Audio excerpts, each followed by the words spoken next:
The sound of bare feet padding across my hardwood floor at 3 in the morning made my blood run cold, especially since I lived alone and had locked every door before bed. I held my breath, straining to listen as the footsteps continued their deliberate path from my living room toward my bedroom, each creak of the floorboards sending ice through my veins. When I finally worked up the courage to check, nothing was there except the lingering scent of something metallic and wrong. Like old copper pennies left at tarnished and forgotten corners. My name is Sarah, and I had just moved into this charming Victorian rental house in Salem, Oregon for what I thought would be a peaceful summer. I was 25, fresh out of graduate school with a degree in historical research, and had landed a temporary position at the local historical society that seemed perfect for building my career. The job paid well enough, and the house came, furnished at a price that was almost too good to be true, which should have been my first red flag. But I was young, ambitious, and desperate to prove myself in my new field. So I signed the lease without asking too many questions.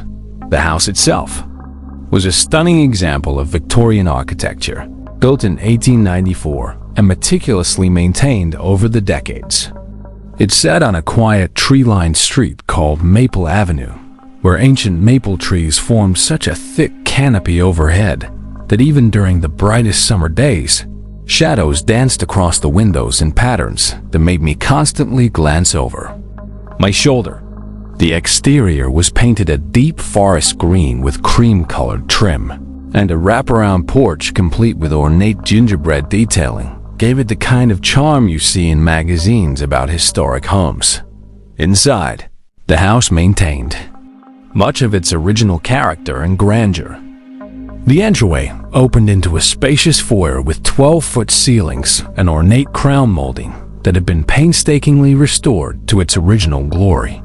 A grand staircase dominated the center of the house, its mahogany banister carved with intricate patterns of roses and vines that seemed to writhe and move when viewed in peripheral vision. The hardwood floors throughout the house had been polished to a mirror shine, reflecting the light from the crystal chandelier that hung in the dining room like captured starlight. My bedroom was on the second floor, a spacious room with tall windows that overlooked the backyard, where an enormous oak tree pressed its gnarled branches against the glass. The tree must have been there for over a century, its trunk so wide that 3 people holding hands couldn't reach around it, and its branches created intricate shadow patterns on my bedroom walls that changed throughout the day like a living kaleidoscope. The house had that particular smell that old buildings acquire over time, a mixture of aged wood, old wallpaper paste, and something else I couldn't quite identify, something that reminded me of pennies and made my teeth ache when I breathed too deeply. During my first week in the house, I attributed the strange occurrences to the natural process of settling into a new environment. Books on my shelves would be slightly askew when I was certain I had arranged them perfectly straight the night before. The bathroom faucet would be dripping steadily when I was absolutely sure I had turned it off completely after brushing my teeth. My coffee mug would be sitting in the center of the kitchen table when I distinctly remembered leaving it in the sink before heading upstairs to bed. These small discrepancies nagged at me like splinters under the skin, but I rationalized them away as the product of stress, exhaustion, and unfamiliarity with my new surroundings. The footsteps that first night changed everything. After discovering nothing in the hallway outside my bedroom, I tried to convince myself it had been the house settling, perhaps the old wood expanding and contracting in the summer heat. But the next morning, I found muddy footprints on my spotlessly clean kitchen floor, small and clearly made by bare feet, leading from the back door in a straight line to the foot of the grand staircase before simply vanishing. The back door was still locked from the inside with the deadbolt engaged. All the windows were latched securely, and I lived completely alone. There was no logical explanation for how those prints had gotten there, yet there they were, undeniably real and impossible to ignore. I spent that entire day at work trying to focus on cataloging historical documents from the 1800s, but my mind kept returning obsessively to those mysterious footprints. The mundane task of organizing old papers and photographs felt surreal when contrasted with the inexplicable events in my home. When I mentioned the incident to my coworker Janet during our lunch break, an elderly woman who had lived in Salem her entire 73 years and knew every family story and local legend, she got a strange, almost frightened look on her weathered face and asked for my exact address with an urgency that surprised me upon hearing the street name and house number. Janet went very quiet for a long moment, staring at her sandwich as if it held answers to questions she didn't want to ask. Finally, she looked up at me with eyes that seemed to carry the weight of decades of accumulated local knowledge and simply said that I should be very careful living there, that some houses remember things that happened within their walls, and that the past has a way of refusing to stay buried. She refused to elaborate despite my persistent questions, but I noticed she avoided making direct eye contact with me for the rest of the day, and she seemed relieved when 5 o'clock arrived and she could escape to her car. That evening, driven by a curiosity that was rapidly transforming into desperate need for answers, I decided to research the history of my rental house. The local library's extensive archives revealed that the Victorian had been built by a wealthy merchant named Edmund Hartwell for his young wife, Margaret, and their 8-year-old daughter, Lucy.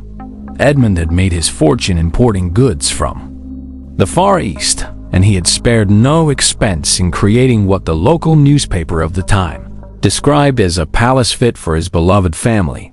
The house had been the crown jewel of the neighborhood, with imported Italian marble in the entryway and hand-painted wallpaper from France adorning every room. The records showed that the family had lived happily in the house for several years, hosting elaborate dinner parties and charity events that were the talk of Salem society. But everything changed during the summer of 1902, when both Margaret and 8-year-old Lucy were found dead in their beds one morning under circumstances that the official reports described only as mysterious and unexplained. The newspaper accounts from that time were frustratingly vague, mentioning only that mother and daughter were discovered deceased by the household staff, with no signs of violence, illness, or any other obvious cause of death that the local doctor could determine. What struck me as particularly odd was that Edmund Hartwell had left town immediately after the funeral, reportedly so overcome with grief that he couldn't bear to remain in the house where his family had died. He had never returned to Salem, eventually dying alone in San Francisco 20 years later, and the house had passed through a series of owners over the decades, none of whom seemed to stay for very long. The pattern of short-term residents should have been another red flag, but I was too caught up in the mystery to pay attention to such practical concerns. As I walked home from the library that night, the summer air felt unnaturally cold, despite the fact that it was late June and the temperature had been in the 80s all day. The streetlights seemed dimmer than they had the previous evening, casting long shadows that moved independently of the swaying tree branches above. I found myself walking faster and faster, glancing behind me every few steps, though I could see nothing out of the ordinary on the quiet residential street. The house looked different when I approached it, more imposing somehow, as if it were a living entity watching me through its dark windows and judging whether I was worthy of the secrets it contained. Once inside, I tried desperately to maintain my normal evening routine, but every sound seemed amplified to an almost unbearable degree. The refrigerator's gentle hum sounded like urgent whispers in a language I couldn't understand. The natural settling of the old house like footsteps moving through distant rooms, and the wind in the oak tree outside my window like voices calling my name. I made dinner with hands that shook so badly I could barely hold my knife steady, and I ate quickly, mechanically, wanting nothing more than to get upstairs to my bedroom, where I felt marginally safer behind a locked door. As I climbed the grand staircase each step seeming to echo through the house like a gunshot. I could swear I heard the faint sound of a child singing somewhere in the depths of the building. The melody was hauntingly beautiful but completely unfamiliar, a lullaby that seemed to come from everywhere and nowhere at once.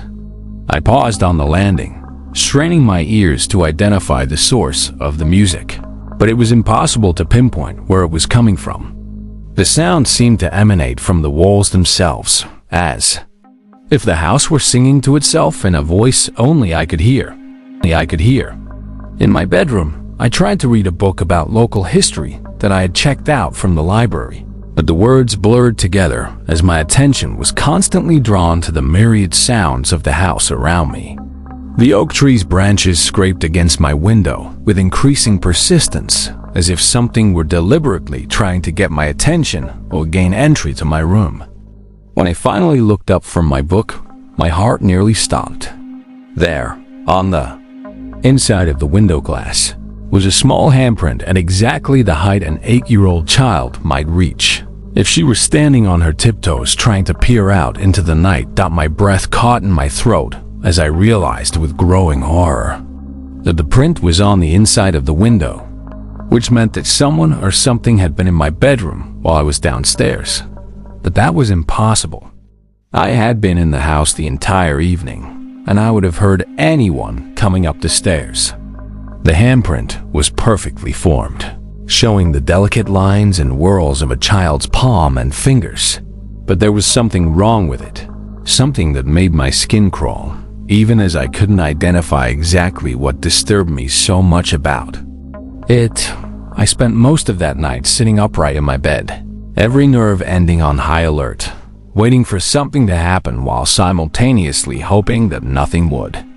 Around 4 in the morning, just as exhaustion was beginning to overcome my fear, I heard it again, the soft padding of bare feet on the hardwood floor somewhere below me. This time, however, the footsteps were accompanied by a sound that made every hair on my body stand on end.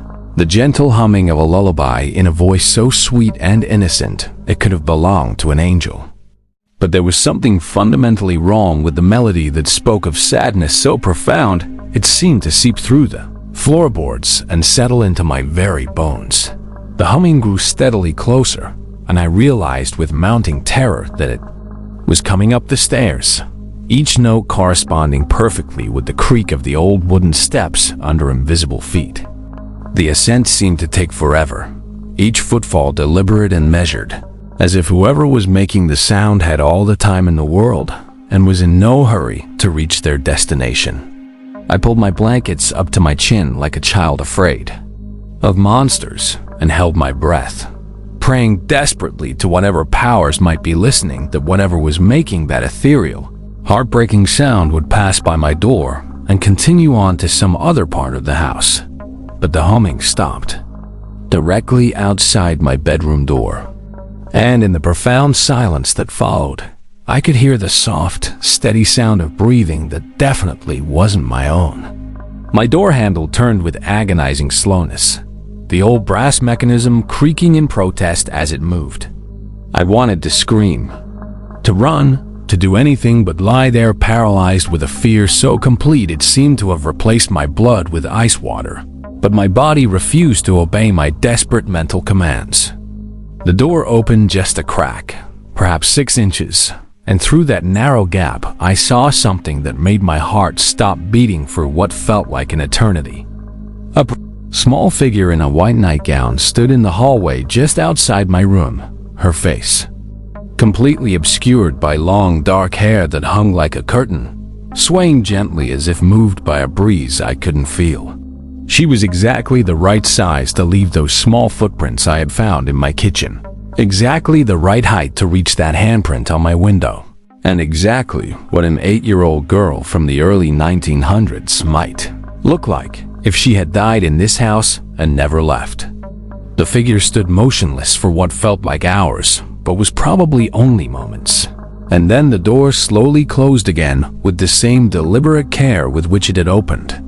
The footsteps retreated down the hallway, growing fainter and fainter, until they disappeared entirely, leaving me alone with my racing heart and the lingering scent of lavender and something metallic that reminded me of old blood. I didn't sleep for the rest of the night, and when morning finally arrived with its blessed sunshine streaming through my windows, I found small muddy footprints leading from my bedroom door back to the stairs, as if someone had come to check on me during the night before returning to wherever they spent their daylight hours. The next few days passed in a haze of exhaustion and growing dread that followed me like a shadow. I tried desperately to convince myself that stress from my new job and lack of proper sleep were causing elaborate hallucinations. The physical evidence kept mounting in ways that couldn't be explained away by rational thinking. Items in my bedroom would be moved during the day while I was at work. Subtle changes that I might have missed if I weren't paying such close attention. My clothes would be arranged differently in the walk-in closet, always with one particular item pushed to the front. A small blue dress with white lace trim that I was absolutely certain hadn't been there when I moved in. The bathroom mirror would fog up even when I hadn't used any hot water, and sometimes I could make out what looked like letters or words in the condensation, though they were always gone before I could read them clearly or take a photograph for later examination. My books would be found open to specific pages, always historical accounts of Salem in the early 1900s, as if someone were trying to direct my research toward particular topics or time periods. The refrigerator would hum louder at night, and sometimes the sound seemed to form patterns that almost resembled Morse code.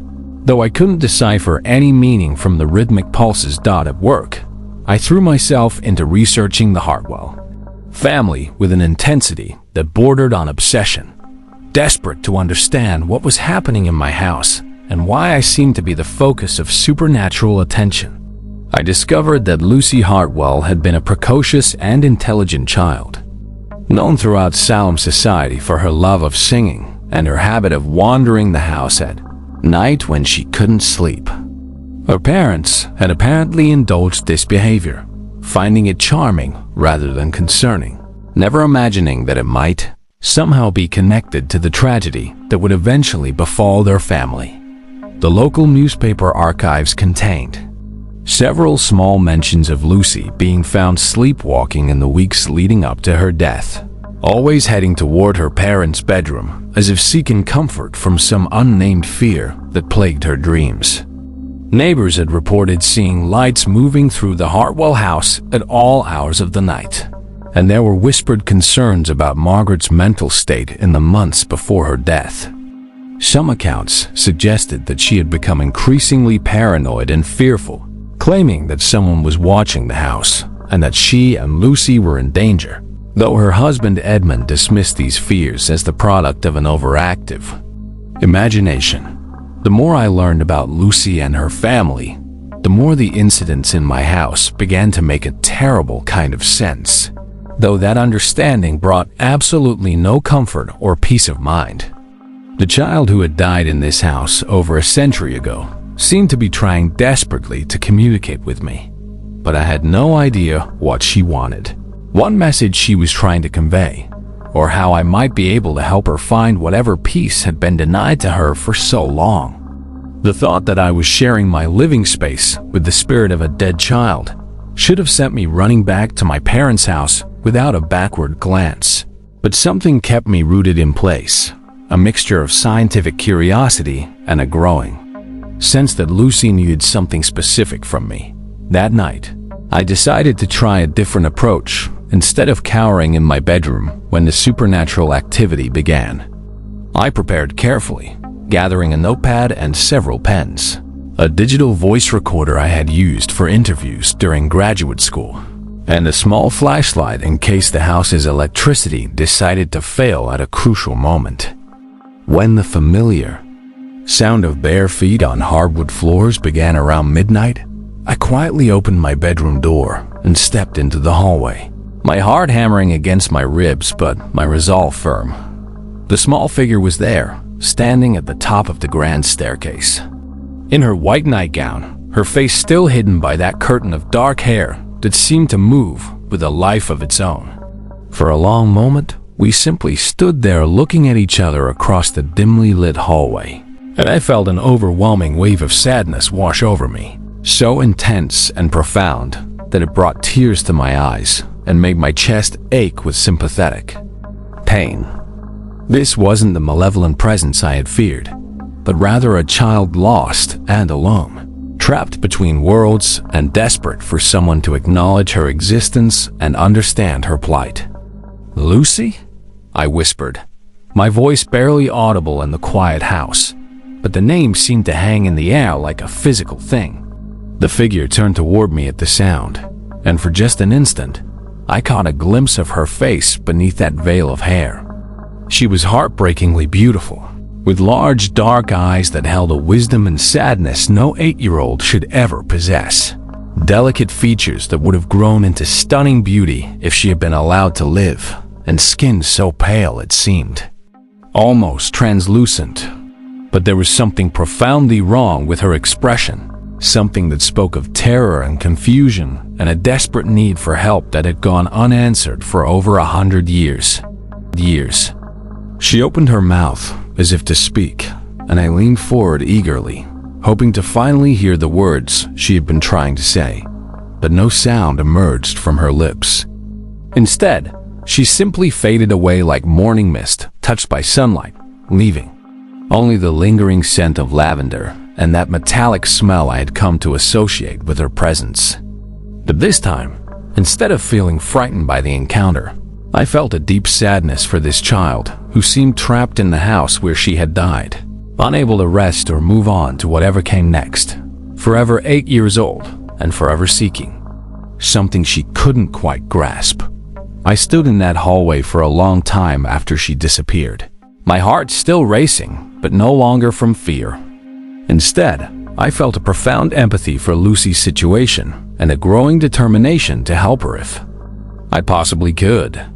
I began to understand that the footsteps, the moved objects, the handprint on the window, and all the other supernatural occurrences were not meant to frighten me or drive me away, but were Lucy's desperate attempts to get my attention, to communicate with someone who might be able to help her resolve whatever was keeping her tethered to this earthly plane. The next morning, I returned to the library with a new sense of purpose and direction. Instead of just researching the family's general history, I began looking specifically into the circumstances surrounding Margaret and Lucy's deaths, determined to uncover details that might have been overlooked or deliberately obscured by the authorities of the time. What I found was both fascinating and deeply disturbing, painting a picture of a tragedy far more complex and sinister than the simple, mysterious deaths described in the official records. I eventually discovered a personal diary belonging to a neighbor named Mrs. Elizabeth Whitmore, who had been close friends with Margaret Hartwell and had been deeply concerned about the family's welfare in the months leading up to the tragedy. Her diary entries from the summer of 1902 painted a picture of a household in crisis, with Margaret becoming increasingly paranoid and fearful, claiming that someone was stalking her family and intended to do them harm. What made these claims particularly disturbing was that Mrs. Whitmore had begun to believe that Margaret's fears might not be unfounded paranoia after all. The diary revealed that Margaret had begun hearing strange sounds in the house at night, footsteps and voices that seemed to come from nowhere, and shadows moving through rooms that should have been empty. She had become convinced that someone was entering their home while the family slept, though her husband Edmund dismissed her fears as hysteria brought on by the stress of managing their large household and active social calendar. Margaret had started barricading herself and Lucy in the master bedroom at night, pushing furniture against the door and keeping a loaded pistol on her nightstand, actions that her husband found increasingly embarrassing and difficult to explain to their concerned friends and relatives. Mrs. Whitmore's final diary entry, dated just 3 days before the deaths, mentioned that Margaret had visited her in a state of near panic, claiming that he was coming for them and that she was running out of time to protect Lucy from whatever threat was closing in on their family. Margaret had begged Mrs. Whitmore to take Lucy away from Salem for a few weeks, but when pressed for details about who he was and what exactly she feared, Margaret had broken down in tears and refused to explain further, saying only that speaking about it would make things worse and put even more people in danger. This new information completely changed everything I thought I knew about what had happened in my house over a century ago. It seemed increasingly likely that Margaret and Lucy might not have died of natural causes or mysterious illness, but had been murdered by someone who was never caught, identified, or brought to justice. If that were true, then Lucy's spirit might be trapped not just by the trauma of her death, but by the fact that justice had never been served, and the truth about what happened had been buried along with her small body in Salem's Riverside Cemetery. Perhaps she was trying to tell me something specific about what had really happened that terrible night, trying to reveal the identity of her killer or provide evidence that had been overlooked by the authorities of the time. The thought that I might be able to help solve a century-old murder case was both thrilling and terrifying, but I felt a growing obligation to this child who had been failed by every adult who should have protected her, both in life and in death. That evening, I prepared for another encounter with Lucy, with the methodical care of a researcher preparing for the most important interview of her career. I gathered several old photographs I had found in the library archives, including pictures of the Hartwell family taken just months before the tragedy, images of their house both inside and out from various society pages of the era, and photographs of other prominent Salem families from the same time period. I also brought a magnifying glass, hoping that Lucy might be able to point out details in the photographs that could provide crucial clues about her killer's identity. When the familiar sound of footsteps began around midnight, I was ready and waiting. I opened my bedroom door and stepped into the hallway, where Lucy's ghostly form was standing at the top of the stairs, as if she had been expecting me. As if she somehow knew that tonight would be different from all the previous encounters. "I want to help you," I said softly, holding up the photographs so she could see them clearly. "Can you show me what happened? Can you tell me who hurt you and your mother?"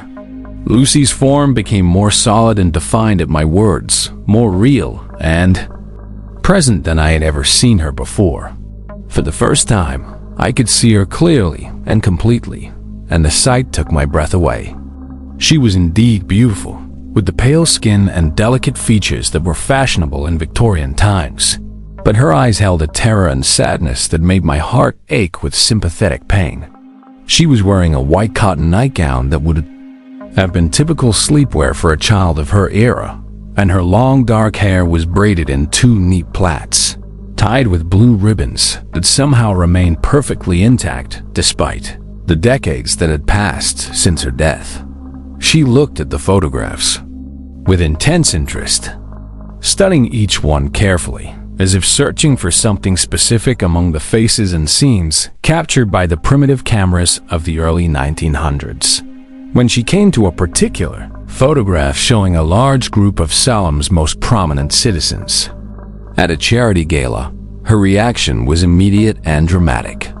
She pointed directly at one figure in the crowd, a tall man in an expensive dark suit standing slightly apart from the other guests, and her entire form flickered with agitation and what I could only interpret as fear mixed with anger. Lucy then gestured for me to follow her, leading me down the grand staircase with the same silent grace she had displayed during our previous encounters.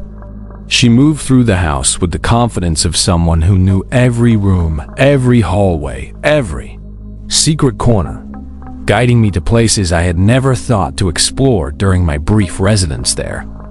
We went first to the front parlor, a formal room I rarely used, furnished with original Victorian pieces that had come with the house and which I now realized might have belonged to the Hartwell family themselves. Lucy stopped in front of an ornate writing desk positioned near one of the tall windows, its dark wood polished to a deep shine that reflected the moonlight streaming through the lace curtains. She pointed to one of the small drawers in the desk, and when I pulled it open, I found it empty except for a small brass key that looked very old and had been worn smooth by decades of handling. The key was ornate with decorative scrollwork that matched the style of the house's original hardware, and I had a feeling it might open something important that had been locked away for over a century. Lucy then led me to what had been her parents' bedroom on the first floor, a room that was now used as a den but which still contained some of the original furniture from the Hartwell era. She pointed to a large wardrobe that stood against the far wall, its dark mahogany wood carved with intricate patterns of vines and flowers that seemed to writhe and move in the dim light cast by my flashlight. The wardrobe was massive, easily 7 feet tall and 4 feet wide, the kind of furniture that would have cost a fortune in the early 1900s and would have been built to last for generations. I tried the brass key in the wardrobe's ornate lock, and it turned easily, as if it had been waiting over 100 years for someone to finally open this particular door. Inside, hidden behind some old clothes that smelled of mothballs and peculiar mustiness of fabric that has been undisturbed for decades, I found a small wooden box that had been carefully concealed behind layers of vintage garments. The box was made of rosewood with mother-of-pearl inlays, the kind of keepsake container that would have been given to a beloved child to hold her most precious treasures.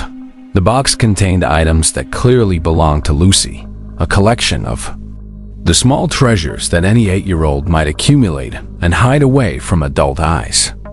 There were pressed flowers that had long since crumbled to dust, smooth river stones that had probably been collected during family outings, a few coins that appeared to be from various countries Edmund's import business had dealt with, several pieces of colorful ribbon, a small silver locket that contained a tiny photograph of her parents, and at the very bottom of the box, a child's diary bound in faded blue leather with a small brass clasp that had been carefully locked.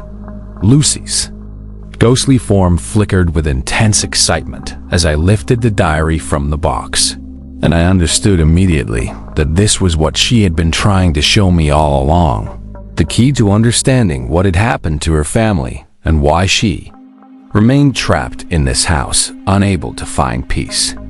The diary's cover was embossed with her initials in elegant script, and the pages were filled with a child's careful handwriting that documented her daily activities, thoughts, and observations in the months leading up to her death.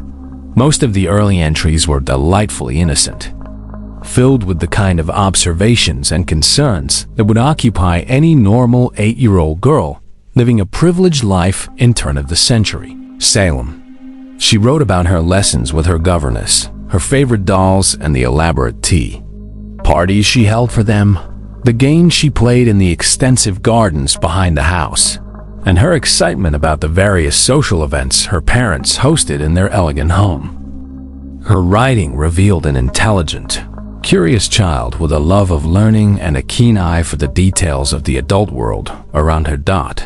But as I read closer to the final entries, the tone of Lucy's writing began to change dramatically, becoming darker and more troubled as she documented events that clearly frightened and confused her young mind.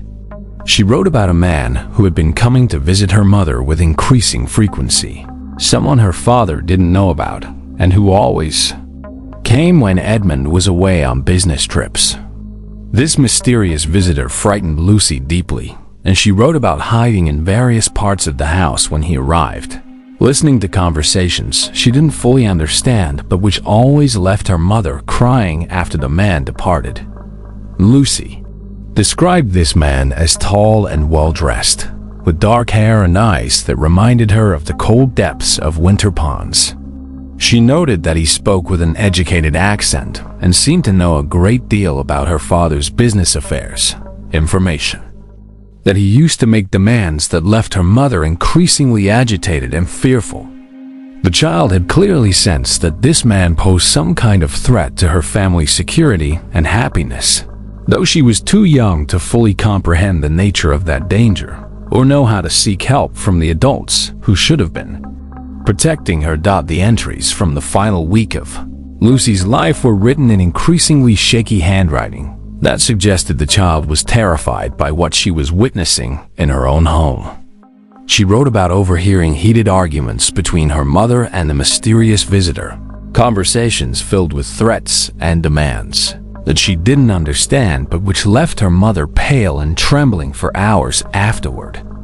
Lucy had tried to tell her father about these visits when he returned from his trips, but Margaret had quickly intervened, insisting that Lucy was imagining things or confusing dreams with reality, a claim that Edmund readily accepted rather than investigating further.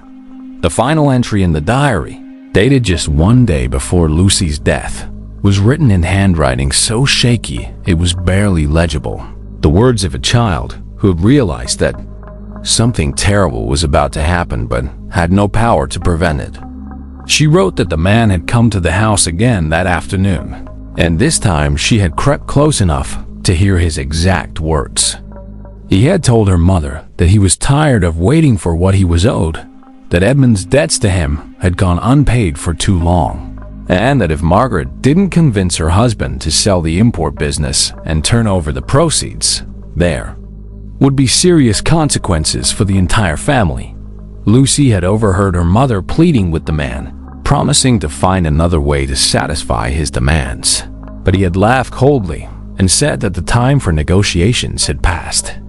He warned Margaret that he would return the following night to collect what was owed to him, one way or another, and that if she tried to warn Edmund or involve the authorities, both she and Lucy would pay a price that would serve as an example to other families who might consider crossing him in the future. The child had been so frightened by these threats that she had difficulty sleeping, and she ended her final diary entry by writing that she was going to hide the book where no one would ever find it, hoping that someday someone would read her words and understand what had really happened to her family. As I finished reading the diary, I felt Lucy's presence beside me grow stronger and more tangible than ever before. When I looked up from the pages, she was standing directly in front of me, more solid and real than any ghost had a right to be. Her mouth moved as if she were trying to speak, and suddenly I could hear her voice, faint but clear as a bell ringing across a still lake. "He killed us," she whispered, her words carrying the weight of a century of injustice and frustrated longing for truth. Mama tried to hide me in her room, but he found us anyway. He put something in our water pitcher, something that made us sleepy and sick. Papa never knew what really happened because he was away on business, and when he came home, we were already dead. The pieces of this century-old puzzle were finally falling into place, creating a picture of premeditated murder disguised as mysterious natural deaths. Margaret and Lucy hadn't succumbed to illness or some inexplicable medical condition. They had been deliberately poisoned by a man who had been extorting money from Edmund Hartwell and who had decided that eliminating potential witnesses was preferable to allowing his criminal activities to be exposed. The fact that Edmund had been away on a business trip during the murders was probably not a coincidence, but rather a carefully planned element of the killer's scheme. What was his name? I asked urgently, though I wasn't entirely sure Lucy would be able to provide that crucial piece of information. Her ghostly form flickered as if the effort of maintaining physical presence and communicating across the barrier between life and death was draining what little energy she possessed. But she managed to point to something else hidden in the wooden box. Nestled beneath where the diary had been lying was a small piece of paper that had been folded so many times over the years that it was barely holding together, the creases worn thin and threatening to separate at the slightest touch. When I carefully unfolded the fragile paper, handling it with the delicacy I would use for any precious historical artifact, I found a child's drawing executed in colored pencils that had faded with age but were still clearly visible. The drawing showed a man in a dark coat and top hat, rendered with the kind of detail that suggested Lucy had studied her subject carefully during his visits to her home. Beneath the figure, written in the same careful handwriting I had seen in the diary, with the words, Mar Jeremiah Blackwood, followed by, the bad man who hurt Mama. The name Blackwood meant nothing to me initially, but I was determined to research it thoroughly and discover everything I could about this man who had apparently been responsible for the deaths of Margaret and Lucy Hartwell. As I carefully refolded the paper and placed it back in the box along with the diary, Lucy's form began to fade gradually, but before she disappeared completely, she did something that brought tears to my eyes. She smiled at me, the first time I had seen any expression other than sadness, fear, or anger on her ethereal face. It was a smile of pure gratitude and hope, filled with the kind of joy that only comes from finally being heard and believed after a lifetime of silence. I spent the rest of that night and most of the following day researching the name Jeremiah Blackwood in connection with Salem's history during the early 1900s. What I discovered made my blood run cold and confirmed every suspicion that Lucy's diary had raised about the true nature of her family's deaths. Jeremiah Blackwood had indeed been a prominent figure in Salem society, known publicly as a successful businessman with interests in real estate development and private money lending, but the historical record suggested that his legitimate business activities were merely a front for much more sinister enterprises. Blackwood had been married to a wealthy widow, whose substantial inheritance had provided him with the capital to establish his various business ventures, but he was rumored throughout Salem society to have numerous affairs with married women, relationships that he apparently used for both personal gratification and professional advantage. Several prominent families had faced financial ruin after becoming involved with Blackwood, though the exact mechanisms of their downfall were never made clear in the public records. What was clear was that Blackwood had a talent for identifying vulnerable individuals and exploiting their weaknesses for his own benefit. Most disturbing of all was the discovery that Jeremiah Blackwood had disappeared from Salem just 2 days after Margaret and Lucy's deaths, reportedly leaving town suddenly on urgent business related to new opportunities in San Francisco. He had never returned to Salem, and subsequent records showed that he had indeed established a new life on the West Coast, where he continued his pattern of preying on wealthy families until his own death from natural causes in 1923. The timing of his departure from Salem, coming so soon after the Hartwell tragedy, was far too convenient to be coincidental. The pattern was undeniably clear to anyone willing to examine the evidence. Objectively, Blackwood had been systematically extorting money from Edmund Hartwell, using some form of leverage that kept the merchant paying increasingly large sums to protect his family's reputation and safety. When Margaret had finally tried to resist, or threatened to expose Blackwood's criminal activities to the authorities, he had decided that eliminating both mother and daughter was preferable to allowing potential witnesses to testify against him. Edmund's convenient absence on a business trip had provided the perfect opportunity for murder disguised as mysterious natural deaths, and Blackwood's hasty departure from town immediately afterward had allowed him to escape justice entirely. Over the following nights, Lucy continued to appear to me, but her manifestations became progressively less frequent and notably more peaceful than they had been during our earlier encounters. The desperate fear and urgent agitation that had characterized her previous visits were gradually replaced by a profound sense of calm and relief, as if finally having someone know the complete truth about her death had lifted a tremendous burden from her ethereal shoulders. She would still walk the hallways of the house during the dark hours before dawn, but now her footsteps seemed lighter and less urgent, and the melancholy lullabies that had once filled the night air were replaced by softer, more contented humming that spoke of a child finally finding peace after more than a century of restless searching. I knew that my time in the Victorian house was necessarily limited, as my temporary search position at the Historical Society would end with the conclusion of the summer season, but I felt a deep moral obligation to do something more concrete. and lasting to honor Lucy's memory and ensure that her story would never again be forgotten or dismissed. The child had waited over 100 years for someone to listen to her account of what had happened, to believe her testimony about her family's murder, and to take action to preserve the truth for future generations who might otherwise never learn about this terrible injustice.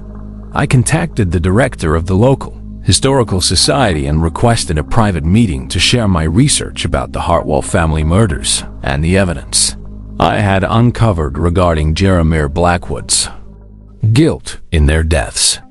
Dr. Margaret Chun, a respected historian who had spent decades studying Salem's complex and often dark past, was initially skeptical about my claims, but when I presented Lucy's diary, the child's drawing of Blackwood, and the extensive documentation I had gathered about his suspicious departure from town, her attitude changed completely. She recognized immediately that I had uncovered evidence of a significant historical crime that had been covered up for over a century, and she agreed to help me ensure that the truth would be permanently preserved and made available to researchers and the general public. The Historical Society agreed to create a special exhibit dedicated to the Hartwell family tragedy, featuring Lucy's diary as the centerpiece, alongside historical photographs, newspaper accounts from the period, and my research documenting Blackwood's pattern of criminal activity and his connection to the murders. Dr. Chun also arranged for copies of all the evidence to be sent to the Salem Police Department's Cold Case Division, though she warned me that the passage of time made any formal criminal investigation essentially impossible. Nevertheless, she felt that law enforcement should be made aware of the new evidence, if only to create an official record that might someday help historians understand the true scope of Blackwood's criminal activities.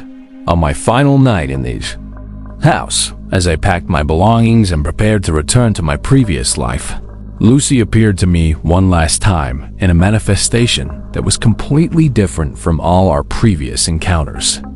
Instead of the white nightgown I had grown accustomed to seeing her wear, she was dressed in a beautiful blue dress with white lace trim that matched perfectly with the small dress I had occasionally found pushed to the front of my closet. Her long dark hair was neatly braided and decorated with blue ribbons that seemed to catch and reflect light that had no visible source, and her entire appearance radiated a sense of joy and contentment that had been completely absent from her earlier visits. She looked like the happy, healthy, vibrant child she should have been allowed to grow up to become, the girl who should have attended school and birthday parties, learned to dance and play piano, fallen in love and married, and raised children of her own. For a few precious moments, I was able to see Lucy not as a tragic victim of violent crime, but as the bright, curious, loving child she had been during her brief time on Earth. She didn't speak during this final encounter, but she didn't need to communicate with words.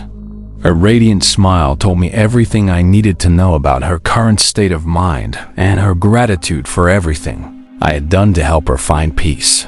She walked slowly to my bedroom window, moving with the grace and dignity of someone who was finally free from the terrible burden she had carried for so many decades. She placed her small hand against the inside of the glass one final time, leaving a handprint that somehow seemed different from all the others I had seen. This print wasn't a message of desperate need or a plea for help, but rather a goodbye, a thank you, and a blessing, all combined into one perfect gesture of gratitude and affection.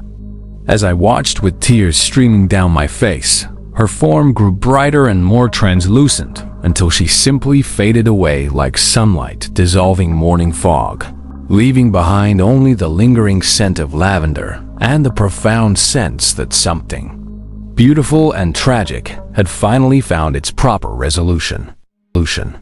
I never saw Lucy again after that night, and the entire atmosphere of the house underwent a dramatic transformation that was apparent from the moment I woke the next morning. The oppressive, watching presence that had hung over every room like an invisible shroud was completely gone, replaced by a sense of lightness and peace that made even the deepest shadows seem welcoming rather than threatening. The air itself felt different, cleaner somehow, as if the house had been holding its breath for over a century and was finally able to exhale.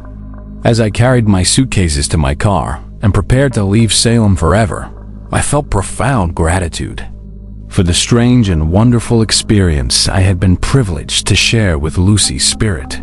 I had been chosen, for reasons I would probably never fully understand, to serve as the voice for a child who had been silenced by violence and forgotten by history. In helping Lucy tell her story and ensuring that the truth about her family's murder would be preserved for future generations, I had learned something fundamental about the persistence of love beyond death and the power of truth to heal even the deepest wounds inflicted by human cruelty and injustice. The experience had changed me in ways that would influence the rest of my career as a historian, teaching me to listen carefully for the voices of those who had been silenced and to never dismiss accounts of injustice simply because they seemed impossible or inconvenient to believe. The Victorian house on Maple Street still stands today, though it has since been converted into a small but well-respected museum dedicated to preserving and sharing the stories of Salem's most historically significant families. Lucy's story is prominently featured in the permanent exhibits, with her diary displayed in a place of honor alongside historical photographs of her family and detailed documentation of the evidence that finally revealed the truth about their murders. Visitors to the museum often report feeling an unusual sense of peace and contentment while exploring the house, as if they are being welcomed by a benevolent presence that wants them to understand and remember the important stories contained within those historic walls. Museum staff members have occasionally reported hearing the soft sound of humming coming from the second floor during quiet afternoon hours when no visitors are present, but they describe it as a happy sound, the kind of melody a contented child might hum while playing with her favorite toys or daydreaming about pleasant things. These reports don't frighten the staff or make them uncomfortable, but rather fill them with a sense of warmth and connection to the building's complex history. Several employees have mentioned feeling as though they are being watched over and protected by someone who cares deeply about the museum's mission to preserve and share important historical truths. I returned to my hometown after that transformative summer, but I never forgot Lucy or the profound lessons she taught me about the importance of listening to those who cannot speak for themselves and fighting for justice, even when the battle seems hopeless or impossibly difficult. My experience in Salem influenced every aspect of my subsequent career as a professional historian, leading me to specialize in uncovering and documenting stories of historical injustices that had been deliberately concealed or accidentally forgotten over time. I have spent the decades since that summer working to give voice to the voiceless and to ensure that important truths are not lost to the passage of time. Every few months, I receive letters and emails from people who have visited the museum and felt Lucy's presence during their time in the house, and they invariably describe the same fundamental experience of gratitude, peace, and gentle blessing that I encountered during my final meeting with her spirit. These communications remind me that some stories truly do transcend death, and that the truth, no matter how long it remains buried or how many people try to suppress it, will always find a way to surface when the time is right and the proper person appears to serve as its messenger. Lucy Hardwell's story has become one of the most frequently requested exhibits at the Salem Historical Museum, drawing visitors from around the world who are fascinated by the combination of historical mystery, supernatural encounters, and ultimate triumph of truth over injustice. Her diary has been digitized and made available to researchers internationally, contributing to a growing body of scholarship about crime and punishment in early 20th century America. Most importantly, Lucy's story serves as a powerful reminder that every victim of violence deserves to have their voice heard and their truth acknowledged. regardless of how much time has passed or how many obstacles stand in the way of justice. The little girl who died in that beautiful Victorian house on a summer night in 1902 finally found the peace that had been denied to her for over a century. Her spirit no longer wanders the halls, searching desperately for someone to believe her account of what happened to her family.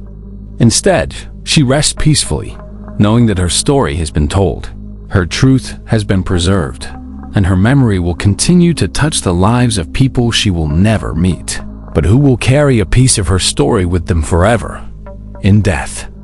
Lucy Hartwell achieved something that had been impossible during her brief life. She found her voice and used it to ensure that justice, the long delayed, would finally be served. A